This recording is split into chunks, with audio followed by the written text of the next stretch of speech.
ॐ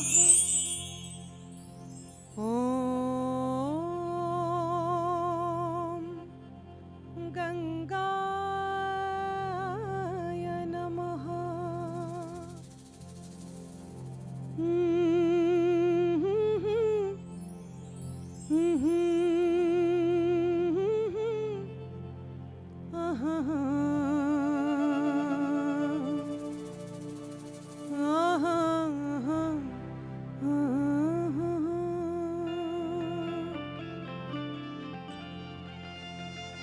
पूजे किरवाजे फरेला घावद से ओह पर सुगा मेड़रा मार बोरे सुगवा धनुख से सुगा गिरे मुरझाए।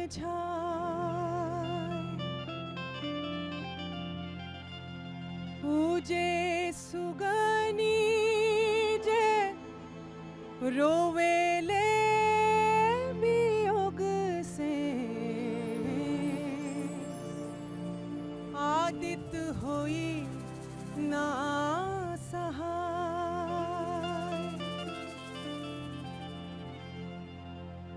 कि कल पहली भिजाल दिवाइया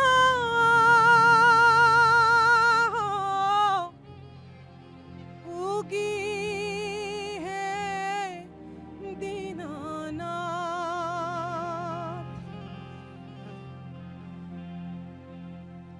कल पहली भिजाल दिवाइया हो उगी है दीनानाथ।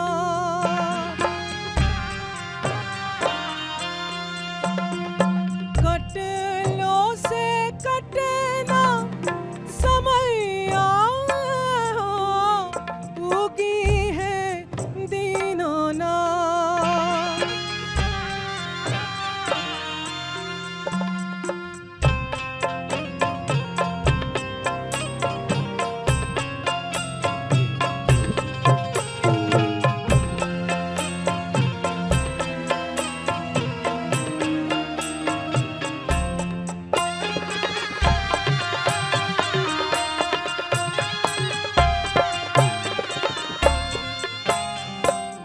तीन दिन भूखिए के असोरा लगा के काल्हू से निहारी राह घटिया पाया के।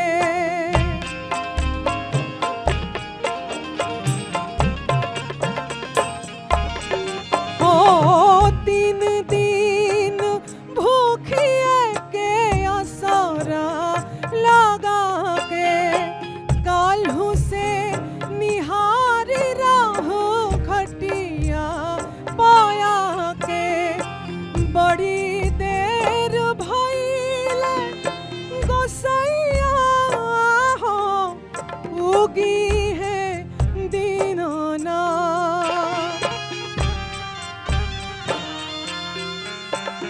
कि कल पहली भिजाला दिवाइया हो उगी है दीनानाथ।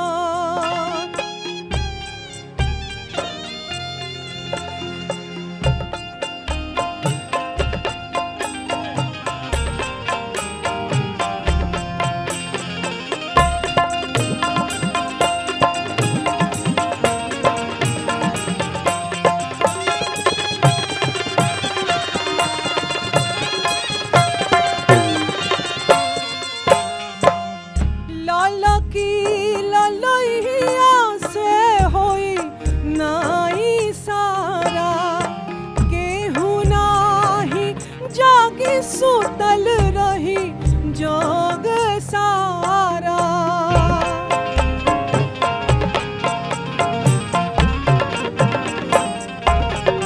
हो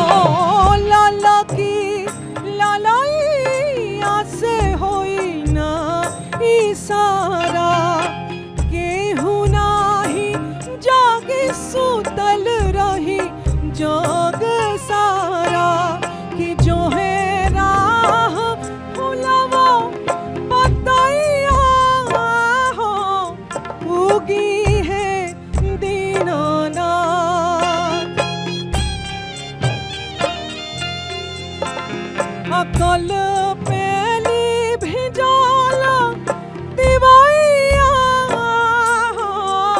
उगी है दीनानाथ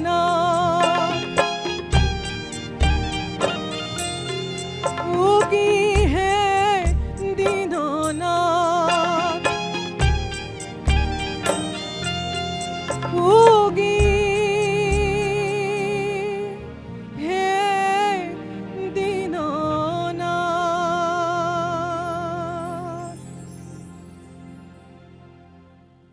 तो दीनानाथ के उगने की कामना किस तरीके से की जा सकती है, इस सुरीली आवाज से बेहतर शायद ही कोई समझा पाए। कल्पना, आपका बहुत स्वागत है एबीपी न्यूज़ के हे छठी मैया के इस खास कार्यक्रम में। एबीपी न्यूज़ के ज़रिए मैं तमाम भारतवासियों को, और भारत क्या, भारत से बाहर भी तमाम जो प्रवासी भी है हमारे, आप सभी को छठ पूजन के बहुत बहुत शुभकामना।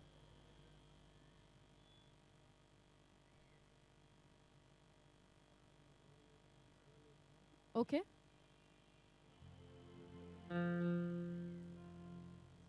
तो कल्पना की आवाज से बेहतर क्या हो सकता है जब छठी मैया को पूज रहे हैं। अगला गीत कल्पना। अगला गीत माई के जो वाहक है बिलाई मौसी की तरह संबोधित करके हुए एक गीत मैं गाना चाहती हूँ। माई को न्योता देने की गीत है। बिल्कुल।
अरे कहाँ पैबो सोने कटोरवा कहाँ रे पैबो दूध।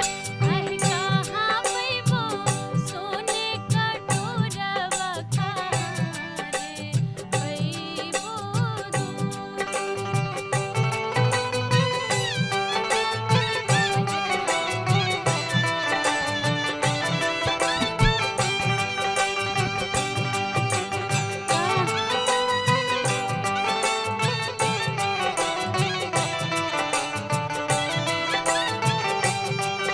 आहे कहाँ पैबो सूरज दुलारुवाया रघिया के बेर।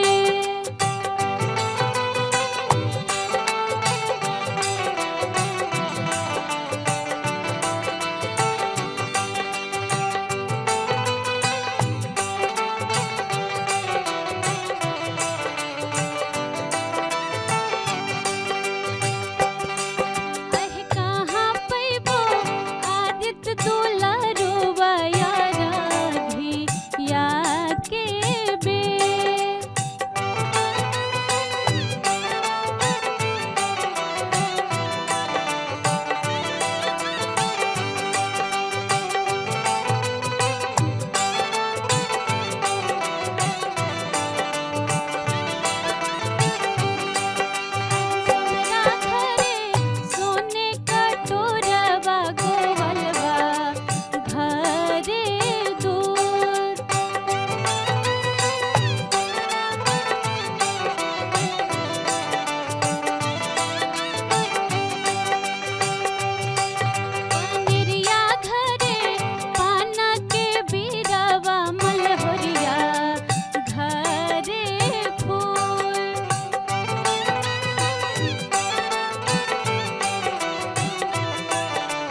काहे नाही मनी है सूरज देवता, काहे नाही मनी है आदित्य देव, जब इतना सुरीली आवाज में माधुरी मनई है तो मतलब कहने का ये है कि सूर्य देवता को मनाने का ये जो पर्व शुरुआत जब होती है तो बेदी खोजा जाता है, घाट पे जगह खोजी जाती है। अगर मैं गलत नहीं हूँ माधुरी, तो ये उसी वक्त पे गाया जाने वाला गीत है, नहाय खाय से शुरू होने वाला ये पर्व। बिल्कुल बिल्कुल। कब गाते हैं ये गीत? ये गीत स्टार्टिंग में ही गाते जब हम लोग बर्थ मतलब स्टार्ट करते हैं, जैसे कि बरवना होता है उसी टाइम ये गीत गाया जाता है। बरौना कहाँ कई ढूंढने? जगह नहाय खाय को कहते हैं। हाँ, नहाय खाय। नहाय खाय को कहते हैं। अब देखिए, नहाय खाय से जब पर्व शुरू होता है तो खोजा जाता है कि घाट पे अपनी जगह छिका ली जाती है। अब जब घाट पे अपनी जगह छिका ली जाती है तो तैयारियां भी होती हैं। अब माधुरी सुनना चाहेंगे कोई ऐसा गीत जब छठ की तैयारी के वक्त बड़ी लंबी तैयारी होती है, बहुत सारा सामान जुटाना, शुद्धता, सफाई, ये सब चीज़ों का ध्यान रखना होता है। बिल्कुल इस वक्त पे भी तो महिलाएं कुछ गुनगुनाती होंगी, बिल्कुल। कुछ गीत गाती होंगी, क्या होता है वो? इसके बाद छठ के घाट पे हम लोग जाते हैं दौरा उठा के, तो रास्ते में एक होता है काचे ही बास के बहंगिया बहंगी लचकत जाए, तो यही सुनाते हैं आप लोग को। बिल्कुल, और ये गीत तो शायद ही हो जो छठ को जानने वाला ना कभी ना सुना हो। जानता। माधुरी की आवाज में सुनने का मौका मिल रहा है, इस प्यारी सी आवाज में शुरू करेंगे माधुरी।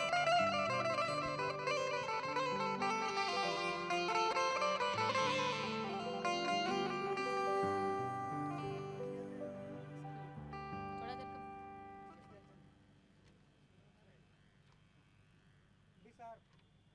एक मिनट बताते हैं। ई मेजर या डी रखिए ना, डी कर दीजिए, डी कर दीजिए, डी डी या ई मेजर भी ठीक है। E major, E major, E major, E major.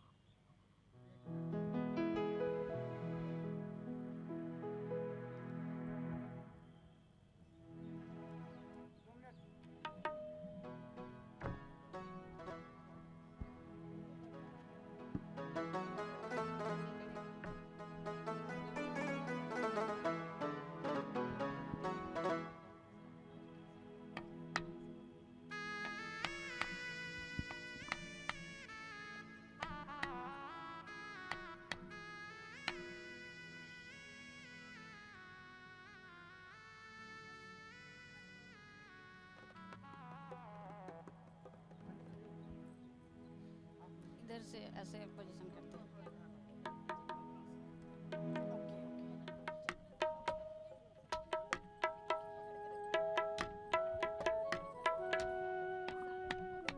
ओके ओके, मेरे को नहीं पता था।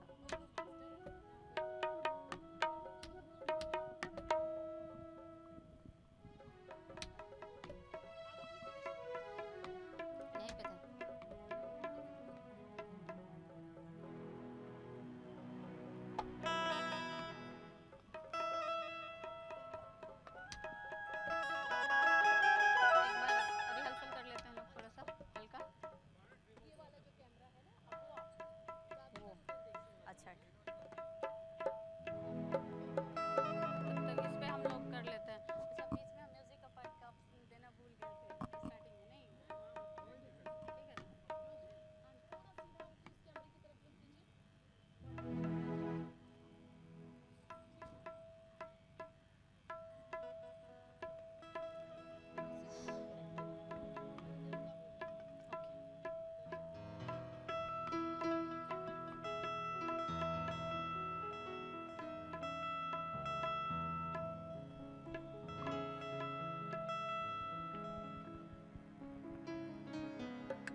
चंदू क्यों दे या शुरू कर दे डायरेक्ट?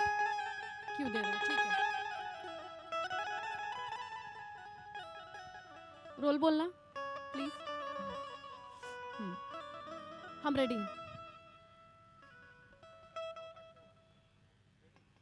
तो घाट पे जगह छिका ली गई है। अब छठ वाले दिन दौरा उठाना है, घाट पे जाना है। और इस बीच जो मंगल गीत गाए जाते हैं माधुरी की आवाज में सुनेंगे।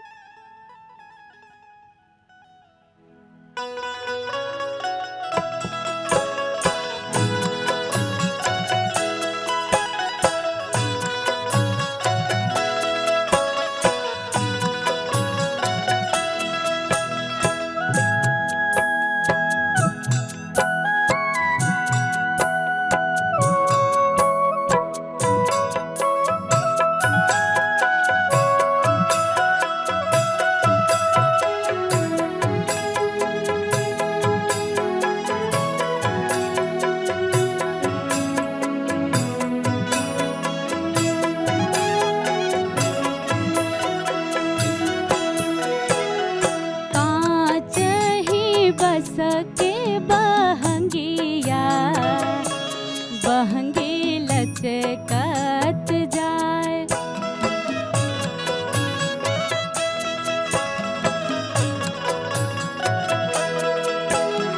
तिन्ही ना बलम दी पियरिया गौरा घाट पहुँचाए।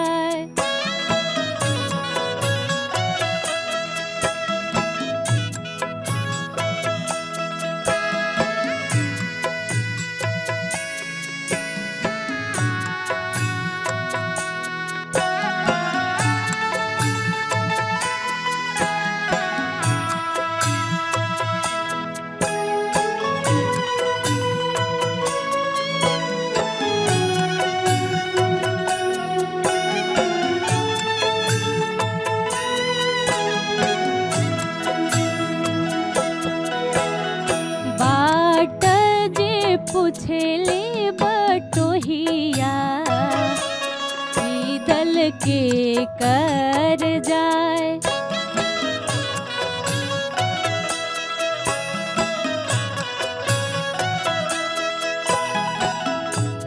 तू त आन्हर होइबे रे बटोहिया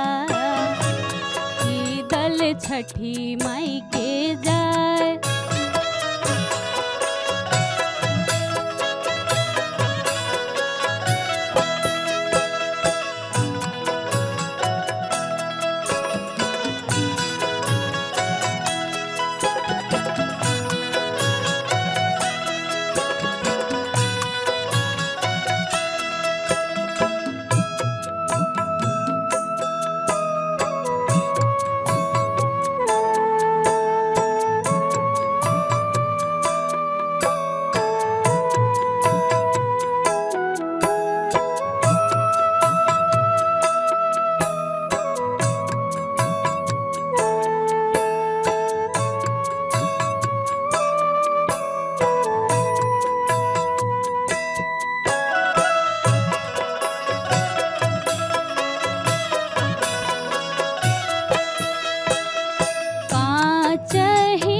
सके बहंगिया बहंगी लचकत जाए। बहंगी लचकत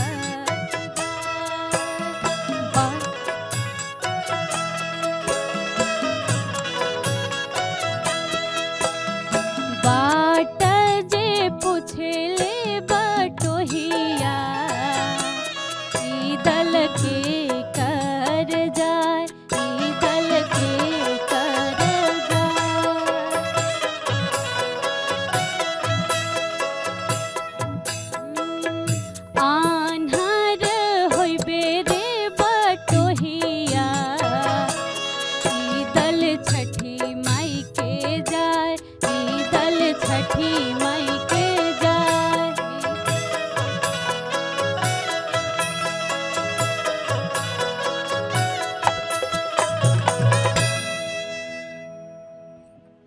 बहंगी लचकल जाए। बहंगी मतलब वो ऊख वो गन्ना जो कि सजाया जाता है, जिसके बिना त्योहार पूरा नहीं समझते हैं। और प्रकृति का ये त्योहार इतना खूबसूरत है कि प्रकृति के हर एक तत्व की पूजा की जाती है माधुरी। बिल्कुल। और हर वक्त जब हम पूजते हैं तो उससे जुड़ा कोई गीत गा देते हैं। ये और खूबसूरत बात है। पूरे परिवार को जोड़ने वाला ये त्योहार गीतों के बिना भी अधूरा है। बिल्कुल। अब अगले चरण के कौन से गीत की अब हम बात कर ले माधुरी? इसके बाद अर्घ दिया जाता है, तो अर्घ का भी प्रत्युषा और फिर उषा। गीत- हाँ जी, तो अर्घ की बारी है बिल्कुल। जी।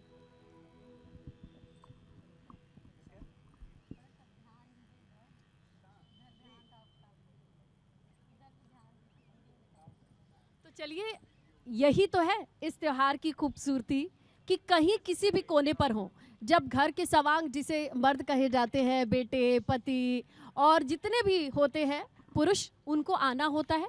दौरा उठाना उन्हीं का काम होता है। लाख तैयारियां हों वो सब महिलाओं के जिम्मे होती हैं, लेकिन जब दौरा उठाने की बारी आती है तो घर के मर्द आगे आते हैं और वो घाट तक जाते हैं। अपने इसी क्रम में गीत गाती महिलाएं होती हैं, व्रती होती हैं, और उनके चेहरे का तेज होता है जो पता ही नहीं लगने देता है कि कब का खाया कब का पिया। बस छठी मैया की कृपा ऐसी होती है माधुरी कि वो गीत गाती चलती चली जाती हैं। तो जब वो गीत गाती हैं तो वो अगला गीत कौन सा होगा जो हम माधुरी की आवाज़ में सुनने वाले हैं? केरवा जे फरेला घवध से ओपे सुगा मेडरा है। तो देखिए, केरा मतलब केला, घवद मतलब केले की वो पूरी गुच्छे को कहते हैं, सुग्गा मतलब तोता, जिस पे तोता मंडरा रहा है। बिल्कुल जी। बिल्कुल। इमे सर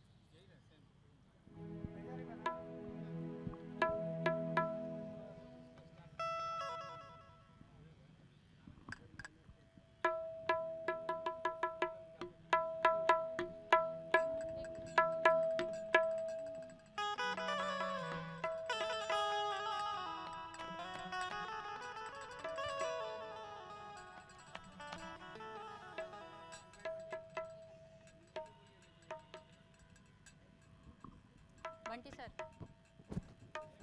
एक मुखड़ा एक अंतरा, उसके बाद मुखड़ा एंडिंग करेंगे, ठीक है? हाँ।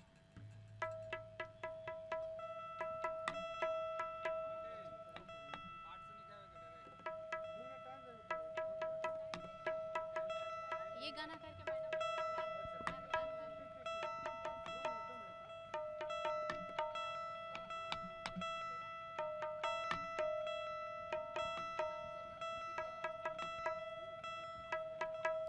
मैम, ये गाना के बाद एंड कर देंगे लोग, ठीक है? ये सॉन्ग है चंदू, उसके बाद अच्छा, और है। हाँ, हेलो, आवाज़ आ रही है? थोड़ा जल्दी जल्दी सम बिठाइएगा साथियों, सम बिठाने में वक्त मत लीजिए ज़्यादा।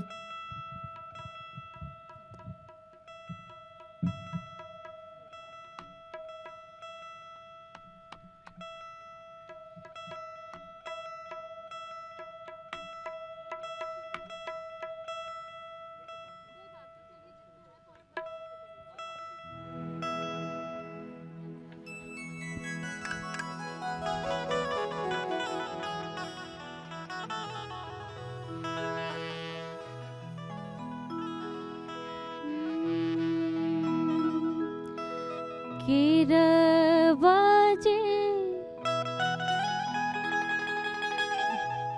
फरेला घवध से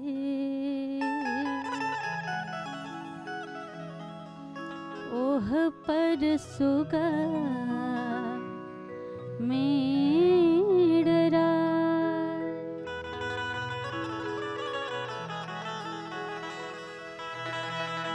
मर बोरे सुगवा धनुख से सुगा गिरे मुरझा।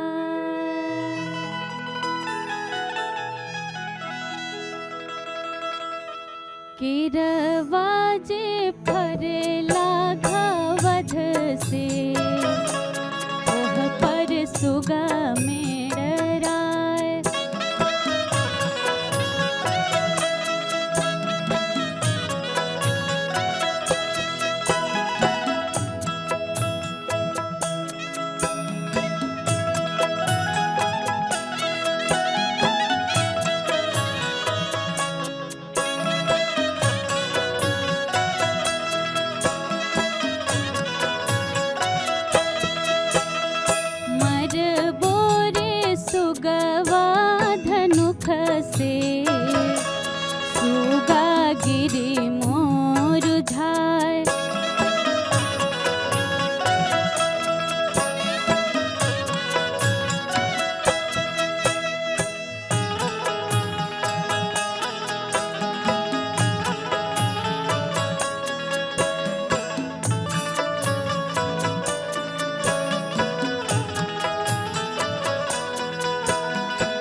सुगा में डराय, ओह पर सुगा में डराय।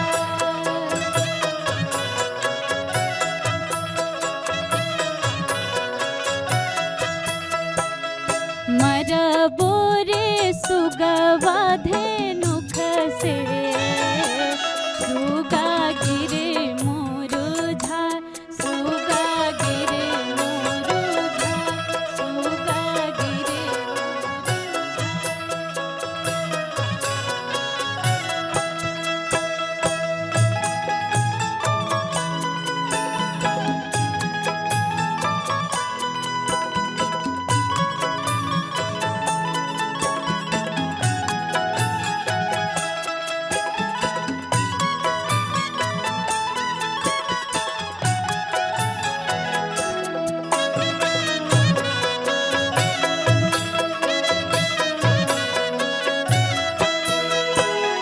सुगनी जे रोवेले वियोग से, आदित्य बाबा होई ना सहाय, छठी मैया होई ना सहाय, छठी मैया होई ना सहाय।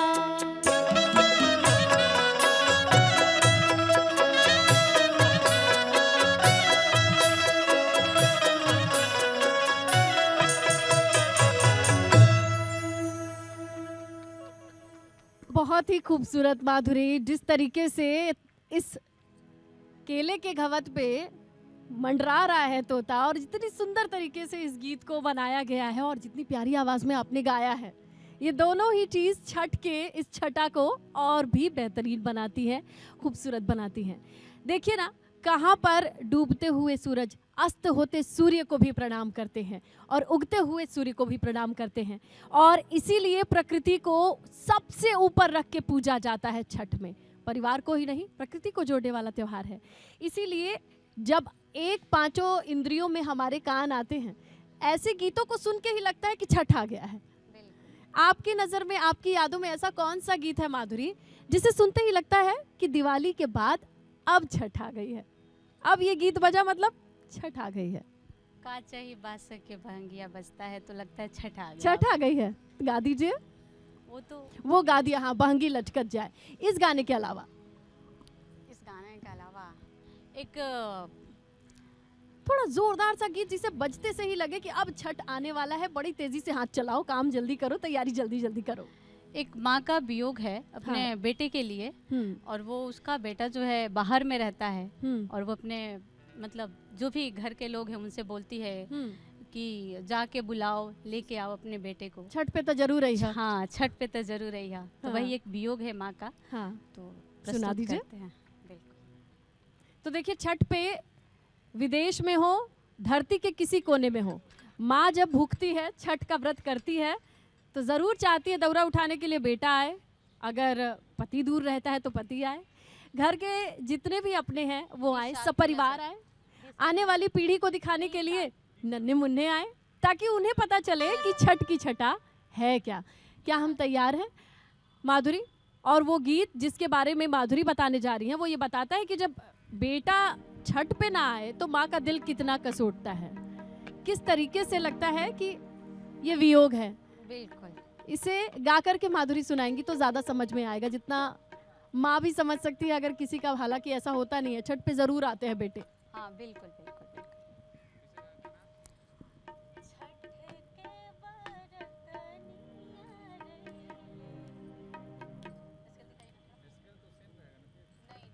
इसे बिना म्यूजिक के आपकी आवाज़ में सुनना चाहेंगे। मैं चाहूंगी कि अभी मास्टर जी लोग ज़रा सा रुके और बिना म्यूजिक के ये वियोग ज़रा गा के सुनाइए आप। ओके ओके।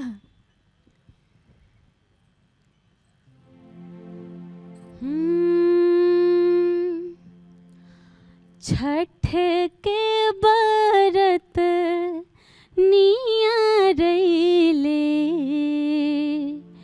बबुआ बड़े परदेस,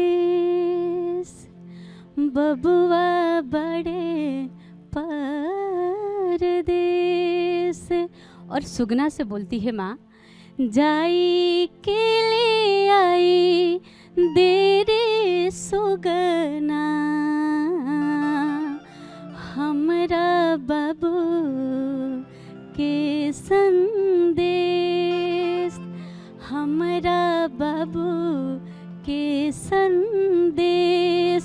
और कहती है कि पहले पहले जाई कहिए मोरा आशीष दुलार, कहिए कार्तिक मास अइले माइली पेली दुवार। केरा नारियर सेवा सुथानी काचे दूधवा के धार, बाबूजी के देहिया झुरैले कैसे जइहे बाजार। घर चले अइते बबुआ उठे मन में कलेश, उठे मन में कलेश। हे प्रभु माधुरी, मतलब आपकी इस आवाज ने और वियोग ने, आई एम स्पीचलेस। मतलब रोंगटे खड़े करने वाली ये बातें हैं माता की। और जो लोग भोजपुरी नहीं जानते, ये भाषा नहीं जानते हैं, माँ कह रही है कि पिताजी बहुत कमज़ोर हो गए हैं। हाँ, हाँ। और सारा तो अपने संभाल नहीं पाएंगे, लेकिन फिर भी संदेश दे रही है, आशीष दे रही है माँ कि आशीर्वाद तुम्हारे साथ है। बिल्कुल। कौन लिखता है इतने खूबसूरत गीत, कहाँ से आती हैं ये बातें? ये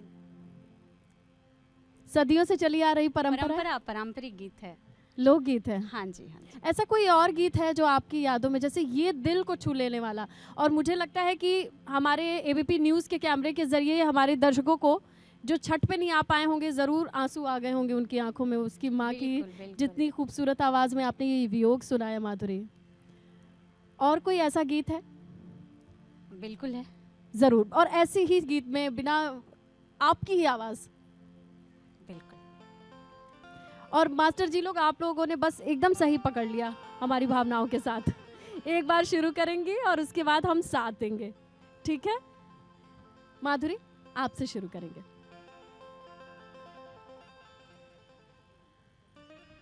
एक छठी माँ का गीत है, जो छठी मैया बोल रही है भक्त से अपने कि मेरा जो घाट है उस पे मकड़ी का जाल लग गया है, बहुत सारा घास जम गए हैं, साफ कर दो। मतलब अपने भक्तों से गुहार लगा रही हैं। और भक्त भी कहता है माँ से, तो वही दोनों क्या का कहता है संवाद माँ है। से? और पहले तो माँ कहती हैं अपने बच्चे से, भक्त से, ए कोपी कोपी बोलाली छठिया माई, सुनाए सेवक लोग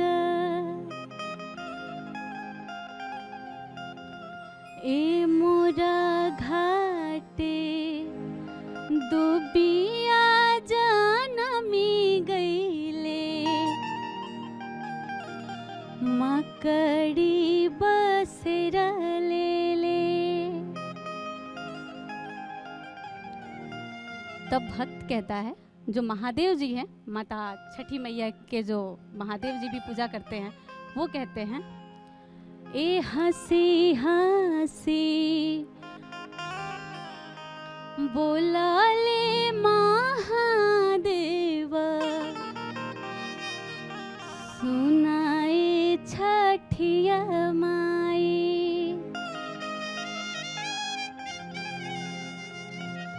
ए रौरा घाटे दुबिया छिलाई देबो, मकड़ी उजड़ी देबो।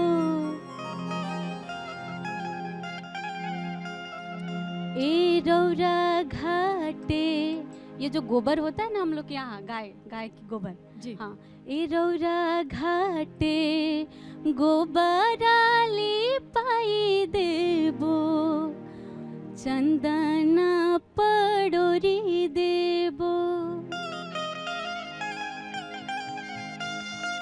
और क्या कहते हैं? और अब साथ देते देते कहेंगे। हाँ जी। ए रौरा घाटे गोबरली पाई देबो, चंदन पड़ोरी देबो।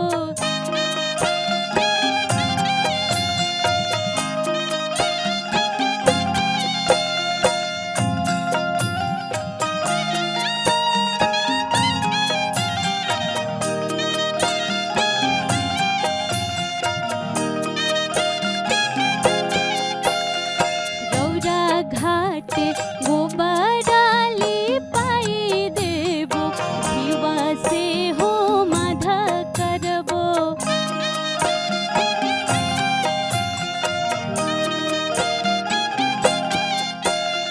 रौरा घाटे चंदन पड़ोरी देबो, दूध से अर्घ देबो।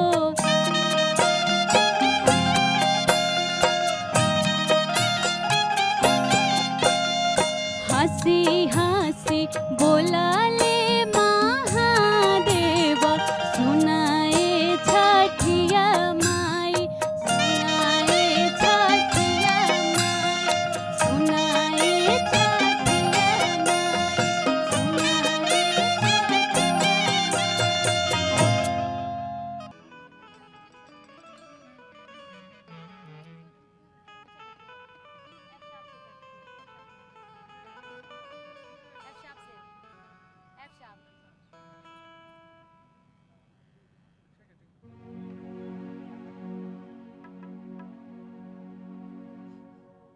माइनर है, माइनर माइनर।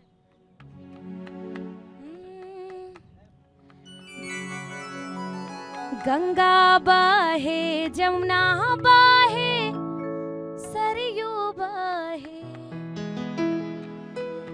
जहाँ तेरा बेनी बाहे।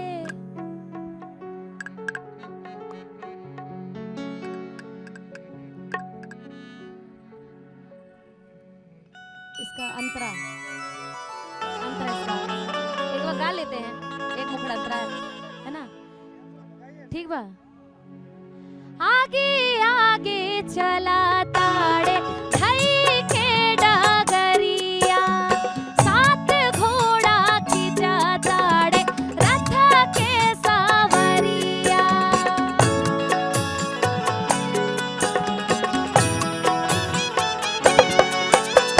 आगे आगे चला ताड़े धई के डगरिया, सात घोड़ा खींचा ताड़े रथ के सवरिया।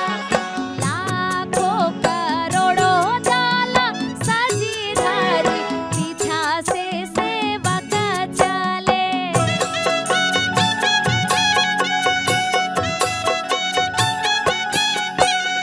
गंगा बाहे जमुना बाहे सरयू बाहे, जहाँ बस ऐसे है कहानी पूरी। हाँ, गलत गलत है। नहीं नहीं, हमने कहा बस हो गया, देख तो लिए। नाइट पता चले। तो चलिए अब संजोली, अब हम लोग सवार हैं सूर्य देवता के नमन के लिए। जब वो अपने रथ पर सवार हो जाते हैं, प्रत्युषा और उषा के अर्घ की बात आती है, वो वाला गीत हो जाए।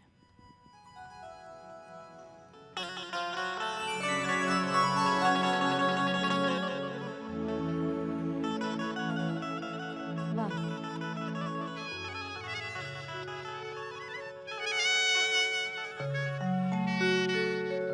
गंगा बाहे जमुना बाहे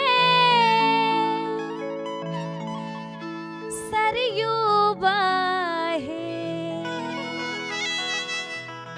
अरे जहाँ तेरा बेनी बाहे।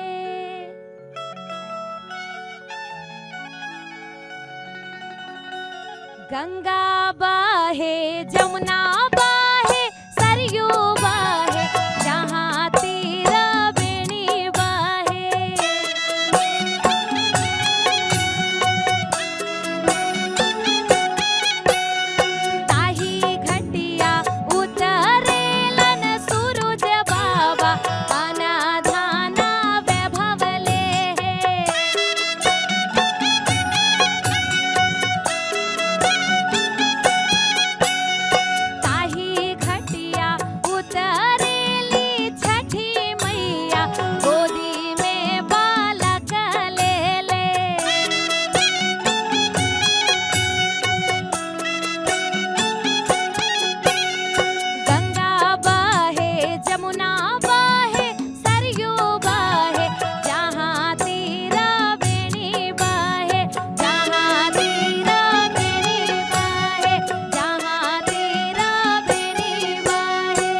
छठ के दुनिया जहान में दान पुण्य करे लोग भाव भरल जान में।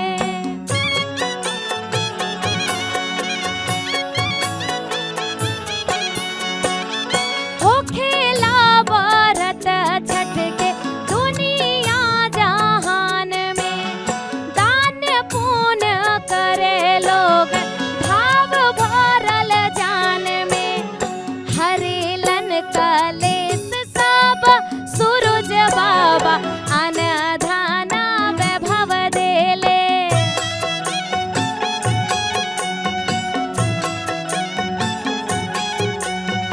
गंगा बहे जमुना बहे सरयू बहे जहाँ तीरा बेणी बहे जहाँ तीरा बेणी बहे जहाँ तीरा बेणी बहे। गंगाय नमः।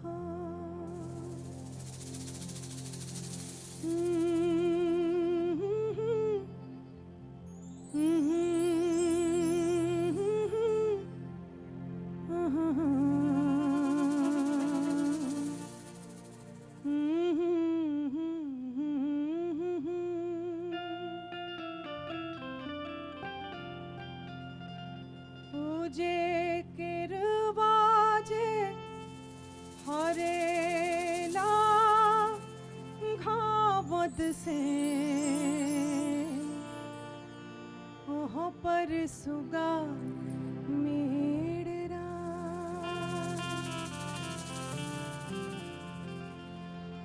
मार बोरे सुगवा धनुख से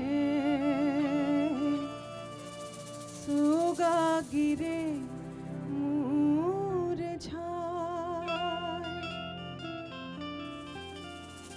पूजे सुगानी जे रोवेले वियोग से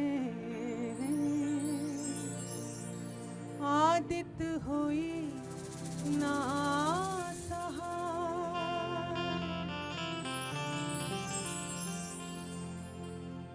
कि कल पहली भिजाल दिवाइया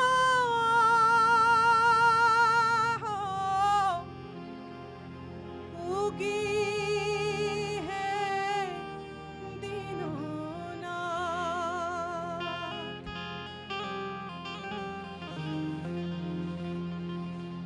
कल पहली भिजाल उगी है दीनोनाथ।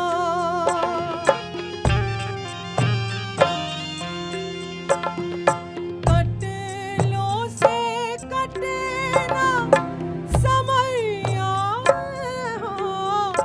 उगी है दीनोनाथ।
कल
दीनानाथ के उदय की ये मंगल कामना एबीपी न्यूज़ के इस मंच पर उस आवाज़ में थी जिसे पहचानना बहुत आसान है, कोई बड़ा काम नहीं है।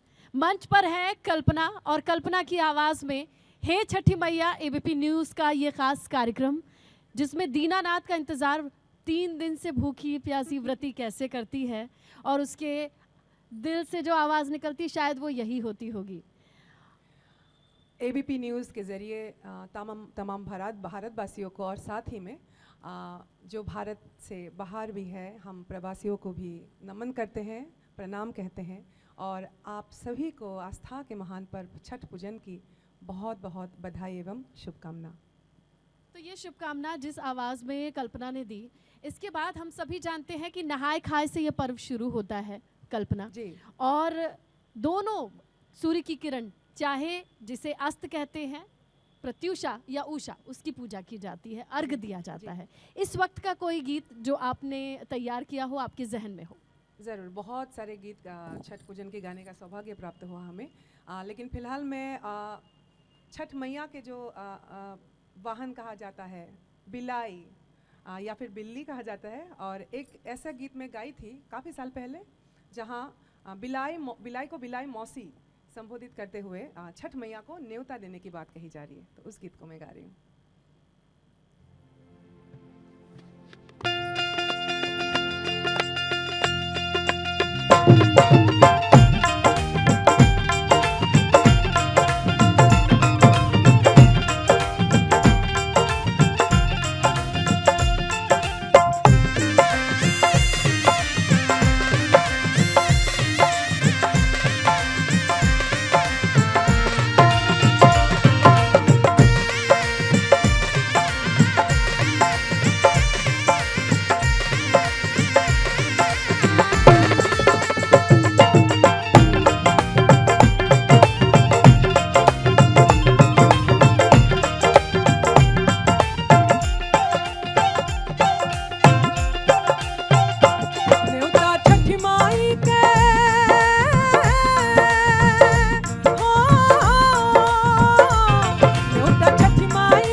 का संदेशा ई बा कि एबीपी न्यूज़ के मंच पर ऐसन गीत और ऐसन सुर कि छठी माई भी गदगद हो जाए। कहने का मतलब ये है कि कल्पना की आवाज़ में वो जादू है कि वाकई ये संदेशा पहुंच गया होगा। इस संदेशे के बाद हम किस संदेशे का जिक्र करें कल्पना?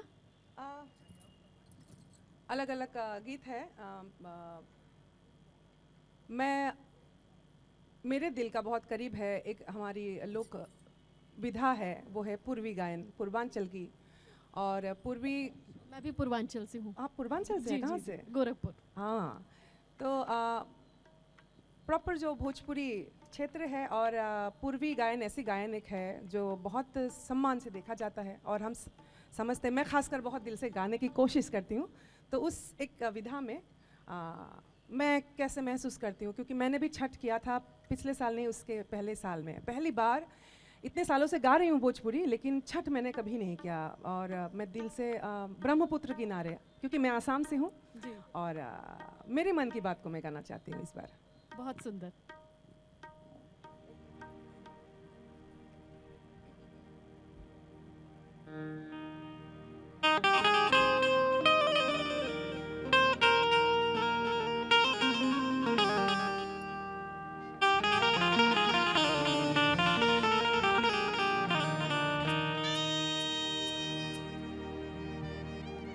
एक मिनट, हाँ टेक नहीं करेंगे। ऐसा कुछ नहीं है ना, स्टैंड वैन कुछ नहीं है? नहीं नहीं, कैसा लिखेगा? इसको आगे ले लेते हैं।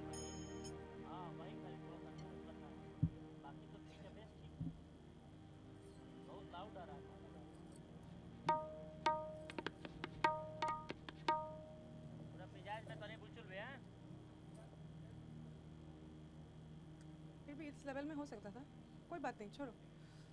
एक मिनट, रुको, मेरा पाँव गया है। एक मिनट, हाँ प्लीज़, ऐसे बैठ नहीं सकती हूँ मैं। वो जो होता है ना, वो हाँ अजीब सा हो गया है।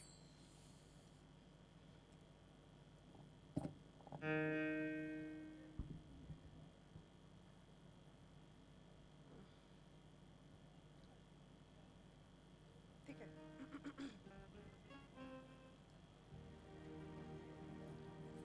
Da da na na.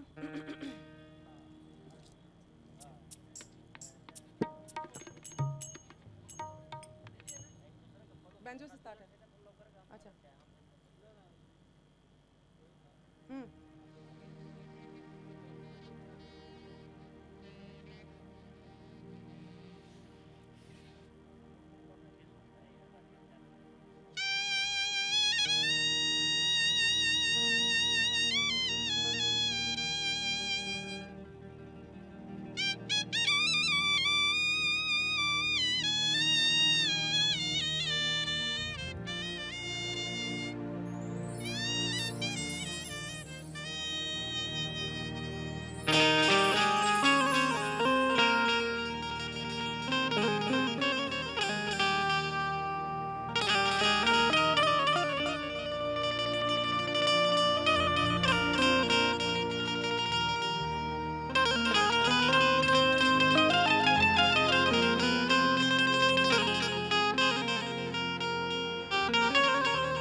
रख दीना नाम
सात घोड़ा